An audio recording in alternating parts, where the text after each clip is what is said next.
Assalamualaikum warahmatullahi wabarakatuh. Perkenalkan, nama saya Jilinda, NIM 2112954, Prodi PGSD Universitas Negeri Padang. Baiklah, di sini saya akan menjelaskan sedikit tentang rangka manusia dan sistem pencernaan. Rangka manusia. Apakah pengertian rangka manusia itu? Rangka merupakan alat gerak pasif dalam tubuh manusia, karena sifatnya hanya sebagai tempat melekatnya otot.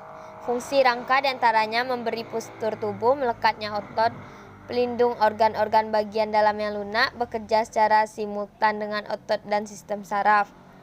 Tulang sendiri memiliki beberapa lapisan dari arah luar ke dalam yang secara berturut-turut, ialah periosteum, tulang kompak, tulang spons, endosteum, dan sumsum tulang. Sementara 5 bentuk tulang diantaranya tulang pipa, tulang pipih, tulang pendek, tulang tidak beraturan, dan tulang sesamoid. Selanjutnya kita akan membahas tentang perbedaan kelompok rangka manusia.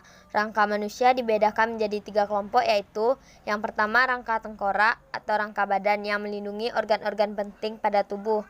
Rangka badan tersusun atas 33 ruang tulang belakang, tulang rusuk, dan tulang dada. Yang kedua yaitu rangka anggota gerak seperti untuk berjalan, lari, memegang benda, dan lain-lain.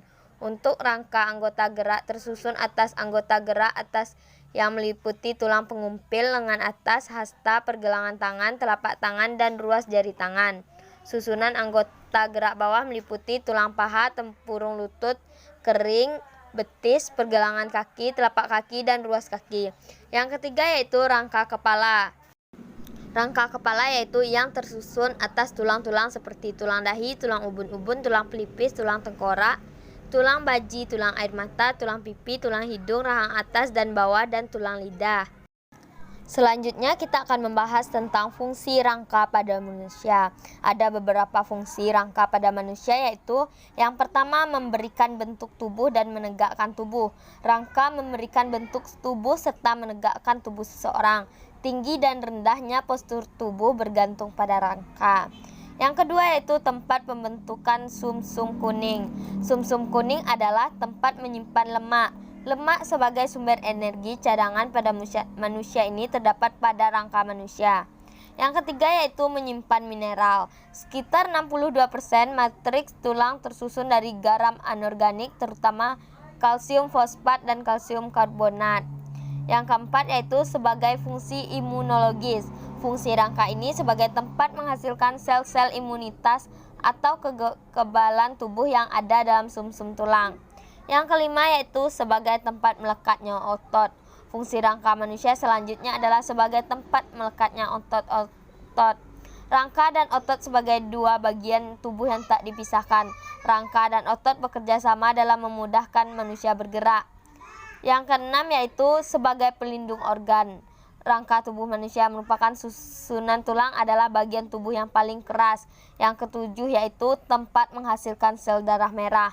Komponen sel-sel darah merah berasal dari rangka tubuh.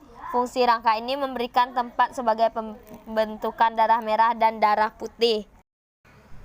Struktur dan jenis-jenis tulang. Struktur dan jenis-jenis tulang terbagi menjadi 5, yaitu tulang panjang, tulang sesamoid, tulang pipih, tulang pendek, dan tulang tidak beraturan.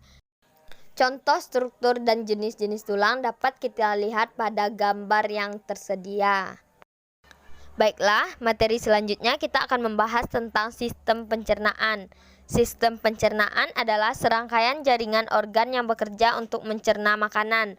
Selama dalam saluran pencernaan, makanan akan mengalami proses pencernaan, baik secara mekanik maupun secara kimia. Pencernaan secara mekanik adalah proses pengubahan makanan dari bentuk besar atau kasar menjadi bentuk yang lebih kecil atau halus. Proses itu terjadi di dalam mulut dengan bantuan gigi dan lidah. Organ pencernaan manusia terbagi ke dalam 5 macam, yaitu yang pertama mulut. Proses pencernaan dimulai di dalam mulut, tempat terjadinya pencernaan mekanis dan kimiawi. Mulut berfungsi untuk mengunyah makanan menjadi lebih halus agar mudah dicerna. Di dalam mulut terjadi pencernaan secara mekanis oleh gigi dan kimiawi oleh enzim amilase. Selanjutnya pencernaan kerongkongan. Kerongkongan adalah saluran yang menghubungkan mulut dengan lambung. Saluran ini merupakan jalan bagi makanan yang telah dikunyah dari mulut menuju proses pencernaan selanjutnya di dalam lambung. Yang ketiga yaitu lambung. Lambung adalah organ berbentuk huruf J yang berukuran sekitar 2 kepalan tangan. Lambung terletak di antara esofagus dan usus halus pada perut bagian atas. Yang keempat yaitu hati, pankreas, dan empedu. Hati adalah organ pelengkap dalam sistem pencernaan karena akan membentuk cairan empedu yang diperlukan dalam proses pencernaan lemak. Empedu tersebut lalu akan ditampung di kantung empedu sebelum digunakan di usus halus. Yang kelima yaitu usus halus. Usus halus adalah saluran kecil selebar 2,5 cm dengan panjang sekitar 10 meter.